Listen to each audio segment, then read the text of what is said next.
Welcome to the Digital Patient, where we discuss the latest advancements in digital patient engagement and share stories from the front lines. I'm your host, Alan Sardana, and with me as always is SeamlessMD CEO, Dr. Joshua Liu. Today we're joined by our very special guest, Dr. Marcus Speaker. Dr. Speaker is a family physician and Associate Chief Medical Information Officer at the Carilion Clinic, where he has served for over 2 decades now. Dr. Speaker, Marcus, welcome to the show.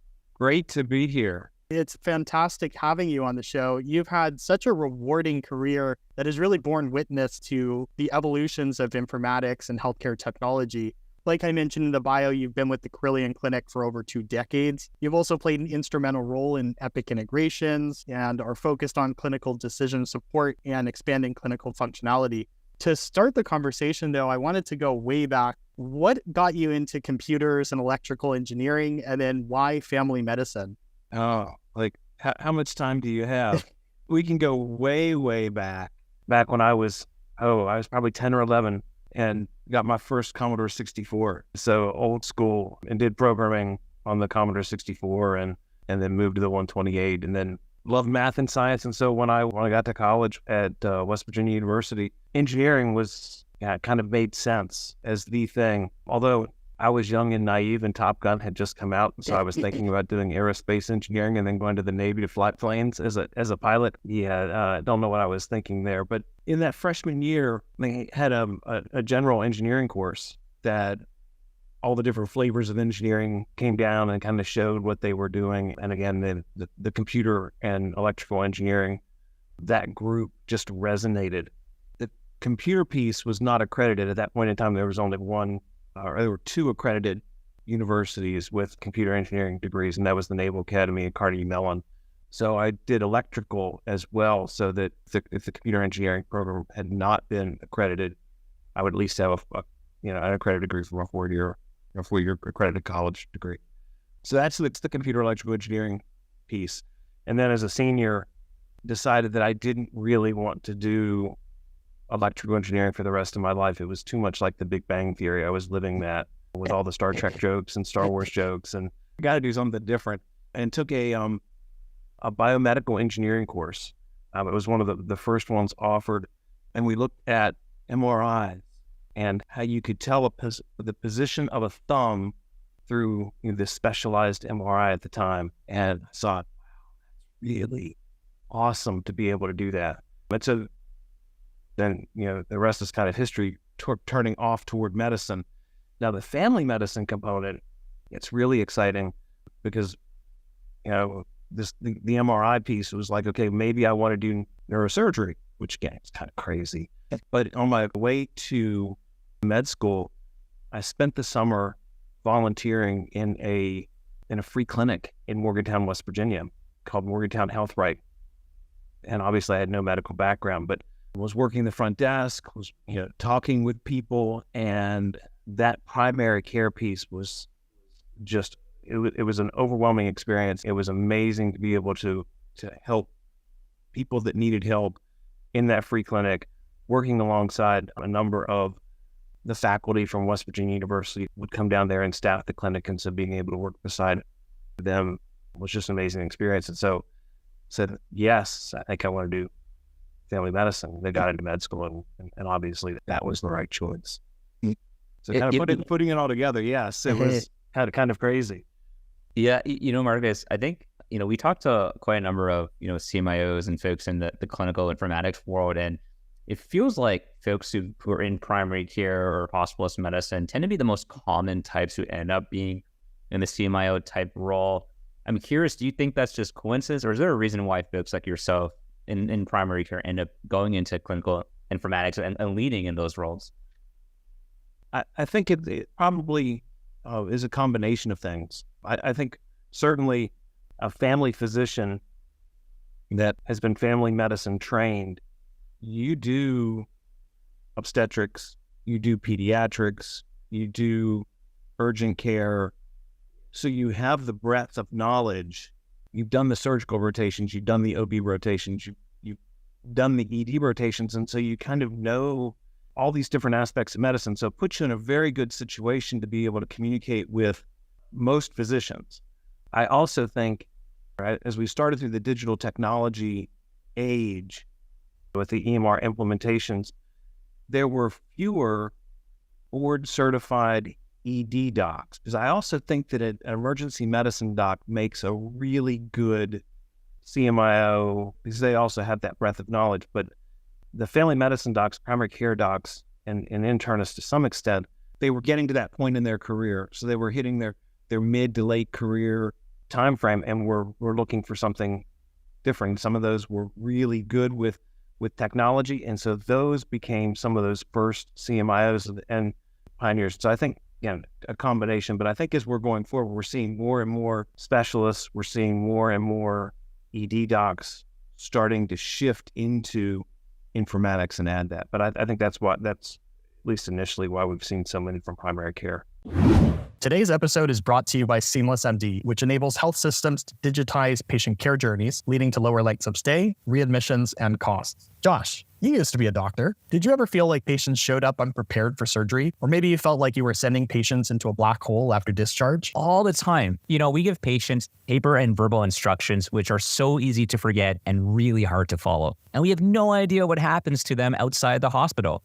So what happens? Well, because we worry about them, we keep patients in hospital longer, but that drives up length of stay and lowers throughput. Plus, after they leave, patients get readmitted for infections and all kinds of problems that we could have just caught earlier if we monitored patients. What if I told you there was a way to give every patient a virtual companion so you could automatically engage and monitor them through a surgery, a cancer journey, or a chronic care journey, and drop the length of stay, increase throughput, and lower readmissions? Gosh, Alan, that would be amazing. So that is exactly what SeamlessMD does. It allows health systems to engage patients on their own phone, tablet, or computer with automated reminders, education, and symptom monitoring. Basically a GPS through any healthcare journey. That sounds fantastic, but does it actually work? It does. Health systems have done over 40 studies and evaluations showing how they use the solution to reduce length of stay by 1 to 2 days, readmissions by up to 89%, and costs by over $1,000 per patient. But how does that work with my EHR? That's the best part. SeamlessMD is the only solution in this space with direct integration partnerships with Epic and MyChart, Oracle Cerner, and Meditech. Well, I am getting a colonoscopy soon, so I really need something like this. Where can my health system learn more? Well, Josh, thanks for letting me know. Your health is very important, and endoscopy is just one out of the 50+ out-of-the-box care plans available today on SeamlessMD. Go to www.seamless.md. That's www.seamless.md to learn more. So, Marcus, I have to ask, you've been with the Carilion Clinic for, like I said, over 2 decades. What's kept you there? So when we first started this journey, it was Carilion Health System. And as I moved through, we became Carilion Clinic, moved from that health system to a clinic model, implemented Epic. And I have this belief that Carilion Clinic continues to grow, and being part of something bigger, helping drive that change to see what will Carilion Clinic be like in 10 years. It's been an amazing transformation here in Southwest Virginia in terms of bringing the practices in and working to standardize and reduce variation and take care of over 1 million people in Southwest Virginia. And so just being involved with that is really awesome. Maybe the other thing that drives some of that is my wife. She says she doesn't want to leave Roanoke, so I'm kind of stuck here. There's not many associate CMIO positions available in Roanoke outside of Carilion.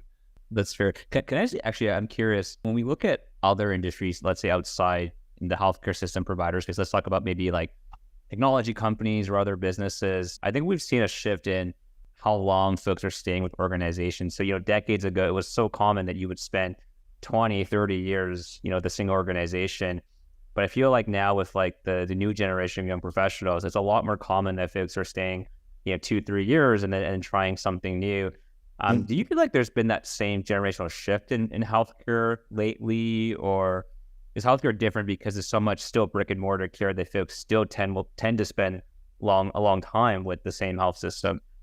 I think you still have, for providers, that when a provider starts, they tend to stay a little bit longer. Although some of our young providers, especially those that do shift work, where they can kind of move in between systems, I think we are seeing some of that.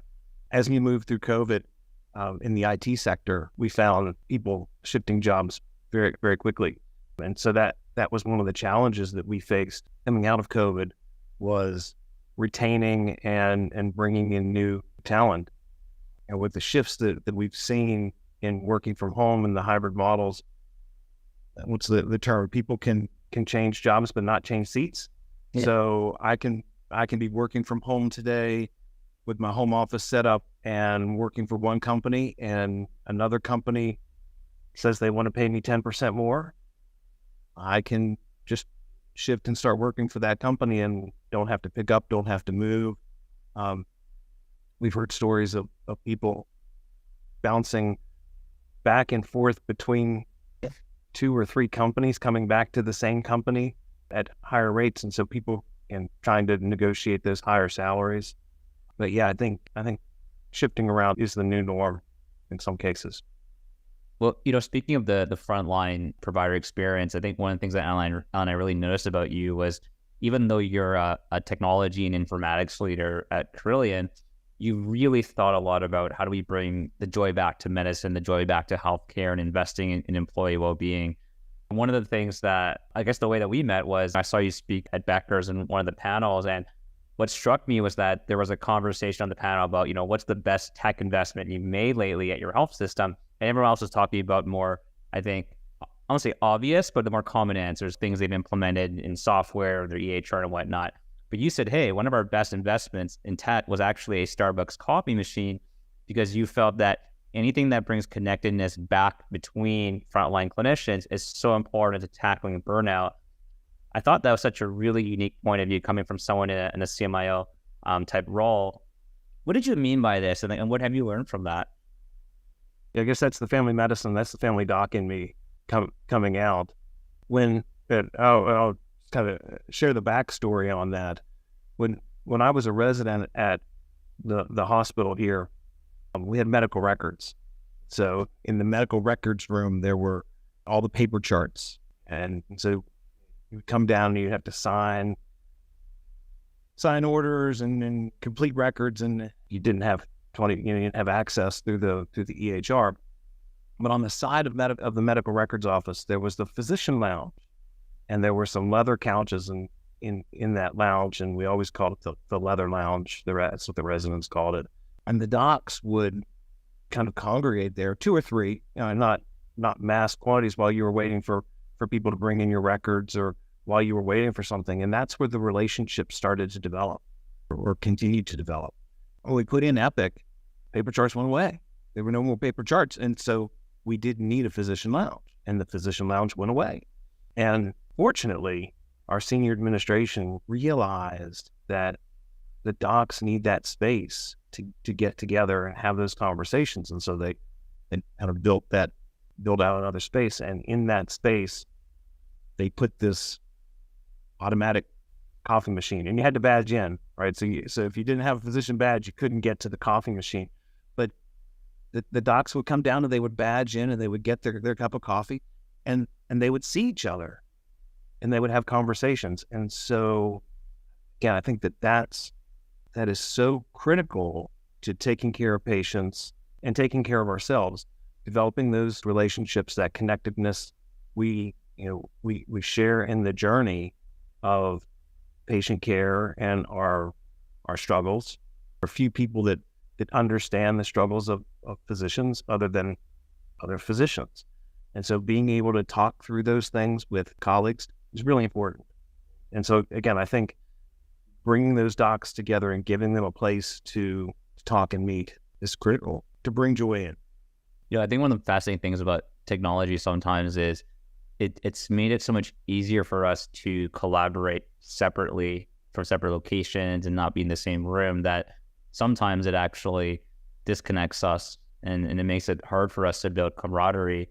So I think it's really neat that, I guess, maybe sometimes we swing too far in the other direction with technology and even some of the simple things like you mentioned to bring us back, brings that kind of like healthy balance between tech to do things quickly but remotely versus kind of being together in person. That's wonderful. Yeah, I would also just share that one of the things that we've seen here more recently as we started to come out of COVID is that those younger workers that have kind of always been hybrid, they don't seem to be making those connections. Yeah. So your workers that made the connections before hybrid started, they're keeping those. And they're doing things outside of work and maintaining a building. For those that are just joining, there still seems to be this isolation, and less in the physician realm, because the physician and the provider work is still really hands-on, but in the IT sector, there's a lot of isolation, and so trying to break down that isolation is key. Yeah, actually, in line with that, Marcus, I was wondering, do you have any other suggestions for CMIOs or IT leaders to kind of, it was some sort of initiative to bring back that joy amongst, especially those younger colleagues that maybe didn't grow up with that culture already ingrained? Forced fun, but maybe not too far off the mark.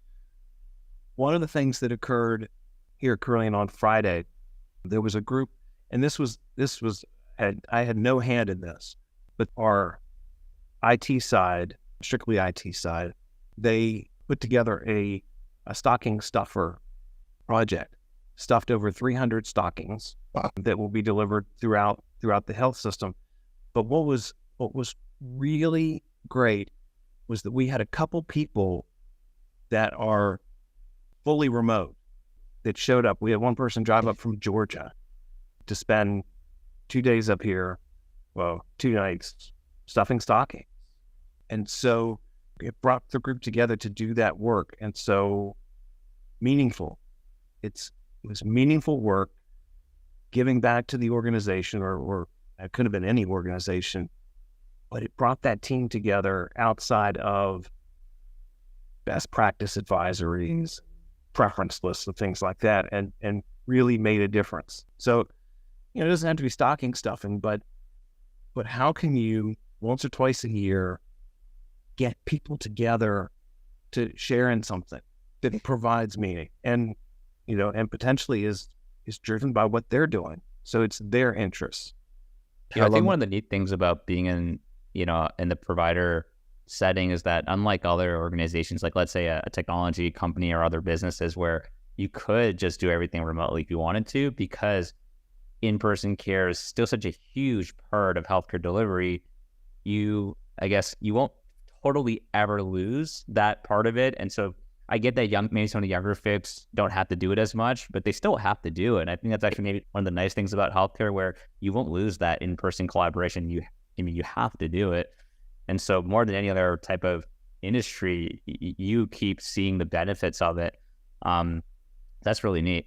Marcus, one of the things that you've emphasized in the past is the importance of, sharing and learning best practices from other organizations. And, how would you advise, I guess, other healthcare digital or IT leaders, especially those who don't come from healthcare where this kind of sharing is so common? What would you advise folks to maybe more effectively share and implement best practices when it comes to digital and clinical informatics? Sure. Yeah, and that's outside of healthcare. That does get difficult because you start worrying about intellectual property and pieces like that. But I think having people or having organizations focus on, where are we going to innovate? We can't innovate everything. So there are a couple spots where an organization says, this is where we're going to focus. This is where we're going to be different. This is where we want to be on the cutting edge or the bleeding edge. And then the rest of it is learn and steal and figure out who's doing those things the best and just do them, so that the blocking and tackling, to use a football analogy, is kind of taken care of. And you can still be innovative, but don't try to innovate everywhere. And so making those connections, networking, figuring out who's doing what, and not so much steal, but just use those best practices.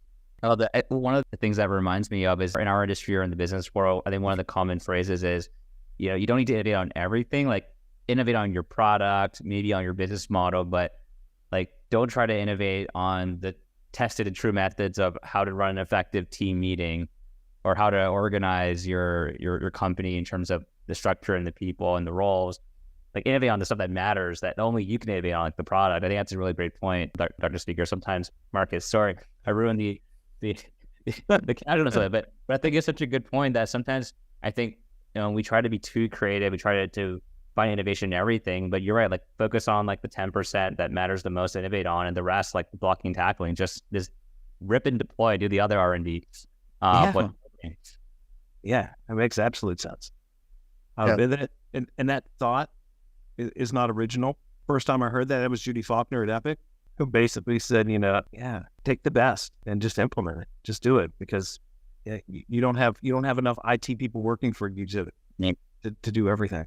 I love that. So Marcus, obviously AI is all the rage today. With the availability and popularity of these new LLM APIs, I've heard you say in the past that there now exists a tremendous amount of vaporware, just like back, in the early 2000s. And when EHRs first came up, there was a lot of vaporware hitting the market at that point, and same with today. So I'm curious, what advice would you give to other professionals in the industry looking to adopt AI technologies, really ensuring that they're focused on value as opposed to just the AI solution of it all? Wait a little while. This is one of those places where being on the cutting edge of the bleeding edge may not be the best thing. It may not make the best business strategy, because there are a lot of people that are coming to market with virtual scribes using AI. Everybody's getting in on the large language model piece and generative AI.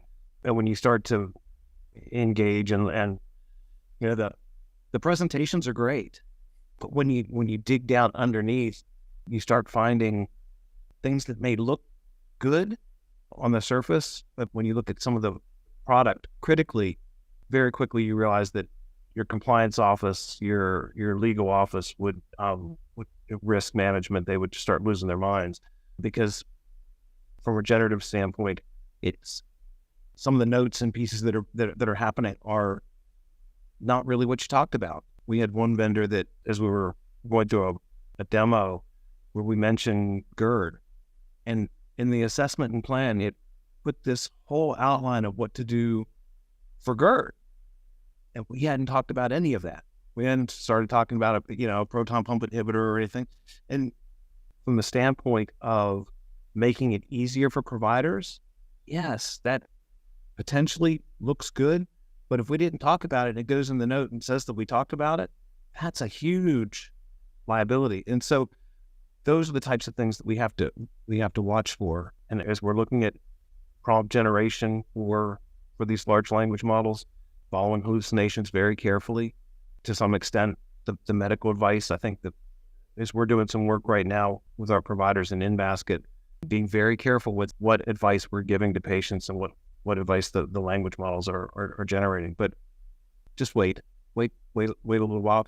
Now, if you have people that are super embedded and are learning about large language models and AI and generative AI, and maybe take that lead, have a backup plan, right? So that if you put something in place, that sometimes when we put IT in place, it's really hard to get rid of, making sure that there is a plan if that company doesn't do so well. But just very careful these days, very careful. Can I ask you, it sounds like sometimes some companies maybe overstate how ready a solution might be for the healthcare environment. I'm curious, in your experience, like, why do you think that happens? Is it that maybe they know it's not ready, but they're under pressure from like investors to get something out there to grow? Is it more that maybe they lack clinical DNA sometimes in the team, so they don't fully understand that the bar for safety and readiness is much higher? I'm kind of curious, like, why do you think it is that sometimes things get in front of you that really aren't quite ready just yet? Yeah, I think it's probably, multiple reasons. Perhaps it's one of these situations where the right hand doesn't know what the left hand is doing, and there may be some plausible deniability. So the marketing team is different than the development team. And so the marketing team talks to the development team, and the development team says, oh, we'll do all these things. And nobody really stops to ask, well, when will it do all of those things? And it'll do it when it's implemented. Well, okay, and you kind of going down that road. And so then the marketing team does the dog and pony show with potential customers. They don't understand that it really has not been completed. They have this slide deck that shows all the functionality, but maybe that's not really the functionality. It's it's mock-ups, it's videos, and so you're kind of clicking through to make it look like it's there. But I do think that's a place that causes issue. I don't necessarily think I would like to actually tell myself that it's not this malevolent thing where people are intentionally lying about their product. And actually, there's some miscommunication. Or the other piece is that when we get it to market, it will do that. And so it hasn't been completely built out yet. We kind of have the framework, and all these other things are coming. And so if you buy into it, then you'll have those other things as well. And sometimes you figure out that you really can't do all of those things that you promised. I think a good recent example of what you just mentioned, Marcus, is that new Gemini video, that Gemini AI video from Google, where it looked really good. For caveat, I didn't really look that much into it. I didn't even watch the video, but I just saw the news. But apparently, Google admitted that it was a heavily edited video. All right. So, Yeah. but the stock price went up a lot initially when that video came out. I bet. But even at Google scale, this is it is happening for whatever reason. It's all about the highlight reel, right? Yeah. Well, we saw some of that back a couple of years ago with the commercial or the video where somebody called in and the system was scheduling a hair appointment for someone, and so it was picking up information and able to schedule. Yeah, sometimes a little more heavily edited than others, but wasn't that also the Google Voice AI? I think it was Google. Yeah, but it was. Yeah. There's a pattern here. So Marcus, I did want to ask, you brought up your dabbling at least with in-basket messaging, AI capabilities, but I'm curious, what kind of ventures are you cautiously venturing out into with AI? Well, so a number of pieces with AI, but in terms of the generative AI, we have partnered with Epic to start to look at potential prompts back for patient medical advice requests. So when a patient sends a message in, being able to, at least initially, provide person right now at our health system, that would be the provider, provides the provider with a potential prompt. It says, here's something you can reply back to the patient with. And then the provider can choose, do I use it? Do I not use it? Do I use a piece of it? And that's kind of the start. And so looking at prompt engineering, one of our other physician informaticists, Dr. Richard Truxillo, has been doing a lot of work on that prompt engineering to kind of get it so that it's not too flowery, because you might not want to send a response that's too flowery back to the patient, because then they may want to respond back and you may end up in these back and forth exchanges. Also working to keep things short. You don't want a really lengthy response. So that's the place that we're using the generative AI. Certainly we're using machine learning for early sepsis. We also have a risk or a deterioration index that we use that is built on some of that neural network functionality, not generative AI, but machine learning. Can I ask you, so for the folks who are involved with using generative to draft those initial responses back to patients, did you start by targeting like a certain set of, I guess, specialties where you found like the inbox message count was the highest and that's where the biggest bang would be? Or was it more that you just found folks who put their hands up? It didn't matter what specialties they were. They eager early adopters to try this. Like, how did you think about where you gave access to initially? Yeah, tech savvy. So people that have some experience with technology or that are more technology friendly. We were looking initially kind of across the spectrum, do it in this specialty, in primary care. But as we were doing the initial testing, we found that the responses were not as good in the specialty areas. And so we shifted and we said, we're going to pick a couple primary care sites. And so we have 2 family medicine and 1 internal medicine site right now that are in our pilot. The other thing that we did in terms of the individuals that are in the pilot we wanted to make sure that they had a little bit of time to respond to feedback requests. So we didn't want to go after somebody who is just completely overwhelmed, because we want those providers to be able to look at what was generated, send a response back to the patient, but then provide feedback on what was generated. Was it good? Was it bad? Did they use a piece of it? Did they use the whole thing? Did they just not use it at all? Why? And so needed some time there for them to provide that feedback. And we're about a month in now. We have not looked at our data yet. We're generating that, and we should be looking at that in that next couple of weeks. And then we'll determine, do we want to expand? Do we need to re-engineer the prompts a little bit? Kind of where do we head? So can I ask you, so like based on that feedback, it's not that the model itself is being adjusted, it's more that in the background, you're going to adjust the prompts. Okay, Yeah. that makes a lot of sense. That's Well, really, yeah. And so things like respond to the patient as if I were a physician, or as if I were a cardiologist, with limiting response to 500 characters, or and really putting that together so when it drops into the AI, that you get something back that you could really be proud of. And that's taken a lot of time. The prompt engineering has taken considerable amount of time. That's so on the clinician end, they're not having to modify or do any of the prompting. It's more the idea is that it doesn't dramatically change their current workflow. Correct.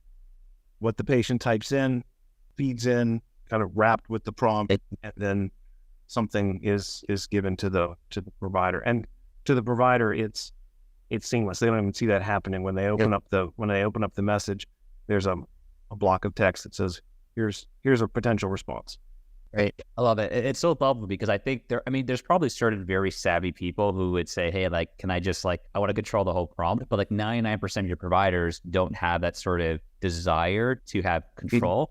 And so like, what's the easiest way to like lower the friction for folks to even use it, is to like make it as simple as possible. Like actually don't allow that much customizability of the prompt, like if you're trying to get adoption. And I'm curious how you think about success of this. So I think one of the things we've heard from a lot of other CMIOs is the expectation is not that you're going to get 100% adoption from clinicians, but what would good look like? Would it be like, hey, if even like a quarter of clinicians end up using this long term, that's good? Or what's good enough that's worthwhile to keep, I guess, continue to do this long term? That's a great question. I think at this point in time, we are a little bit unsure of what metrics we should be using when this goes large scale, because we know that there are costs associated with each message, with each token. And so is it a decrease in time by providers? Maybe. Is it fewer patient messages coming back in terms of re-question? So, am I able to close the gap with one message, because not only did I answer this question, but there was the kind of this other thing in the message that maybe I would have missed the first time, but the AI is able to get that and do the whole thing. I think another piece that we are looking at is if we turn this on for others other than providers. So if we're using the notion of teamwork and using what we call pools, so a message comes in, it doesn't come straight to the provider because maybe a nurse can answer the question. And so that message goes into the pool first, and we give the nurse the opportunity to use the generative AI. And now the nurse can close that message and get the patient what they need. It never gets to the provider, which from a provider standpoint is great, right? Because then I don't have to do any of that. And so being able to look at how we can shift the messages, but still address the patient need. So we're still trying to figure out what absolute metrics we should be using for success. I think if you take it up to 30,000 feet, provider happiness, right? So being able to do a survey and saying, okay, we have this put in now, it's been running for 6 months. Are you happier with patient medical advice requests? And if they say yes, then great. And also patients, how do you feel about the patient medical advice answers that you've been getting from us? Doing surveys like that is long and hard. And so we probably won't go down that road as to the patients, but maybe for the providers. That's awesome. That was really very, very thoughtful. And you're right, it goes well beyond just adoption. It's the impact on operations, patient satisfaction, staff satisfaction. That all makes sense. Yeah. Well, we're talking about the joy of medicine, and so part of that joy is I don't have to do it. I don't have the questions anymore. Love it. So actually, Marcus, this goes in line with possibly exploring this generative capability further down the road, but also with other technologies that you currently have at the organization. I've heard you talk in the past about getting both the technology platforms and the people that you have to really operate at the top of their license. What's been an effective strategy for you to, let's look at the technology part, but really understand the full capabilities of technology you already have in the system? How do you impart this knowledge and learnings across the organization? But it's still a work in process. We're not perfect, but engage with your vendors. So bring the vendors back in, asking, what are we not utilizing that we should? And then figuring out a strategy to enlighten the rest of the organization. Some of that is almost like you're bringing that vendor back in to sell something again. Right. But we've seen that bright shiny, that's maybe somebody says, oh my gosh, I talked to a person who said that there's this piece of software and we really need to go implement that thing because it's the new IT thing. If we already have that in our parking garage, but we're not using it, then being able to bring in that vendor and showcase it. Part of the trick there is the notion of good enough. So that specific piece of software, may have lots of bells and whistles on it. It may solve problems you didn't even know you had, right? or don't have. And so using what you do have, can you get to good enough? And if it's free and good enough, that's great. That saves a bunch of money. So having those conversations. The other thing that has been helpful with some of our vendors is actually bringing staff on site. So bringing their programmers here to Carilion, have them work with our providers, staff. How are we using the software? And then they can engage, say, oh, you're not doing that thing? Have you thought about this bright, shiny piece that we could implement? And, oftentimes I can tell a provider, we should do this thing or we should do that thing. But, who am I? I'm just the associate CMIO. I've been here a long time. What do I know? But, when the 25-year-old guy from Epic comes down and says, we really should do this thing, they listen to them because they're from outside. And sometimes you get a little bit of traction that way. I'm curious because usually it feels like it's the opposite, where if you're sort of on the inside, like people trust you, they know you're not some third-party vendor, they don't have an ulterior motive.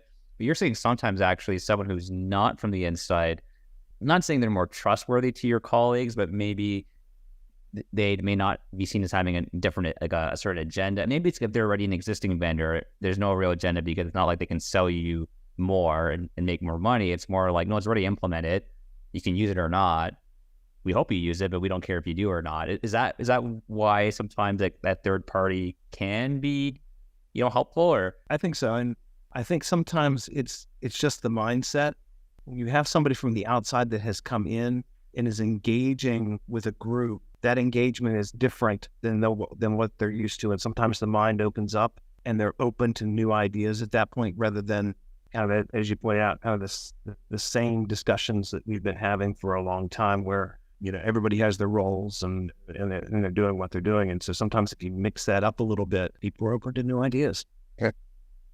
Your comment about is the bright shiny thing good enough, I think really resonated. I think the analogy that came to my mind was imagine you had someone came in saying, hey, I want to bring a Tesla to Carilion, and you're like, hey, I don't know if you know this, but we actually have cars already at Carilion. Now it may not be a Tesla, but it could be driven from point A to point B. And it's like, okay, well, if all you care about is being able to drive something, then maybe our cars are good enough. But if you're saying for some reason you have to have Tesla autopilot, it has to have autonomous capabilities. Okay, well, why is that? And maybe there's a good enough reason, and then maybe you do get a Tesla. But if it's like, actually, no, you're right, Marcus, we just need to be able to drive something ourselves from point A to point B. I guess our cars are good enough. I just didn't know we had cars in the health system. Kind of makes sense. And the extension of that is maybe we don't have an electric car today, but if you wait 6 months, we'll have one.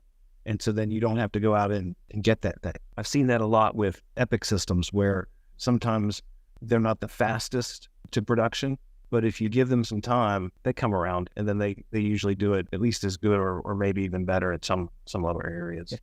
So, Marcus, I wanted to ask you, as a devoted West Virginia Mountaineers football fan, you have a very unique perspective on the dynamics of team sports. I'm curious, how do you see the principles of teamwork, strategy, and adaptability from the football field translating into the collaborative world of healthcare informatics? Oh, yeah. So I don't know how other colleges do it. I imagine it's kind of the same, but I remember touring the Milan Pushkar Center, which is where the WV football team trains, and they had this really interesting setup. And so they have a room, the quarterback room, and they have the wide receiver room, and they have the offensive line room, they have the defensive line room, and the safety room, the special team room, and that's where the teams do their work. But then they can pull back a section, and so now you have a room where you have the quarterbacks and the wide receivers, and so you can bring those two teams together to collaborate when they need to, and then you can pull back another area, and now you have the whole offense that can work together as a team. And so I really like that notion of, here we have the MyChart group, or we have the pharmacy group, or we have the whatever aspect it is that's working, and they're doing their thing, but they have to see how that's connected to the bigger picture. And so you have the IT workers doing their thing. You have our clinical informatics groups that are doing their workflow and their translation. And you have our training group that's doing things. And sometimes they need to be working independently, but they can't work in silos. And so you've got to bring that whole team together at some point in order to be successful. So that's the analogy. I love that. So the last question that I had, this is just to give a bit of context, and I just found this out during the research, but I believe the Mountaineers are one of the most winning college football teams or programs in the country, but they've never actually won a national championship. And so my question is, how do you maintain enthusiasm for both your Mountaineers, but then also for informatics? Yeah. So I can go down a negative route and talk about the year that we almost made it with a coach, but we're not going to do that. Don Nealon, kind of the coach at WV for many, many years, and he was just inducted to the Hall of Fame this year. He had a really unique perspective. His perspective was, on any given New Year's Day, there are a bunch of bowl games, and for a lot of people, that's going to be their last game. So if all you're worried about is making it to number one, you're going to leave a lot of people behind. And his thought was, these are college kids. They're here to get a degree, maybe get that paid for while they're here. Maybe a few are going to go on to the NFL, but it really is about growing the team and creating people that are going to go on with their lives and do great things outside of football. And so I really like that, in that, we maybe have never played in the national championship, and maybe we never will. But we have a lot of kids that have come through WVU, through the football program, have gotten educations, and they've gone on and been productive in society. And so I think that's what I focus on. Yeah. Different than, maybe Alabama or something like that. I love that. Well, Marcus, that's great. Just being mindful of your time, we're going to flip over to the Fast 5 lightning round. So just kind of 5 rapid fire questions for you. I'm excited. First question that we have is, what is your favorite book or book you've gifted the most? Yeah, that's probably Tales from Margaritaville. Jimmy Buffett. Mm-hmm. Love it. Question 2, who is a person, either dead or alive, you'd love to meet? See, question 1, Jim Buffett. Yeah, he passed away September 4th of this year, and I never didn't have the opportunity to meet him, but I think that'd be really fun. Yeah. Awesome. Question 3, would you rather have super strength, super speed, or the ability to read people's minds? Super speed. Nice. Yeah. Okay, question 4, what is something in healthcare you believe that others might find insane? Scrubs is real. The TV show, or? Yes. Oh. I watched the opening. The first time I watched that, my wife and we just laughed. And she laughed because she thought it was funny, and I laughed because I knew that that's really what goes on. That's fun. I love it. Question 5, last question. If you could travel back in time to any event or moment, what would it be and why? That would be Dallas. I would go back to the JFK shooting. I would Wow. love to have been a fly on the wall behind Oswald to see, was he really the guy? Yeah, that'd be fascinating. Yeah. Well, that's amazing, Marcus. Again, thank you so much for coming on the show today and sharing some time with us. There's a ton of wisdom that you've sprinkled throughout the conversation, and I know I'm super glad that you were on. I'm sure our listeners are as well. That's a wrap for this episode of The Digital Patient, hosted by SeamlessMD. You can follow us on Twitter at SeamlessMD, and if you like the podcast and you want to learn more, visit www.seamless.md. Marcus, Dr. Speaker, again, thank you so much. Great. Thank you all.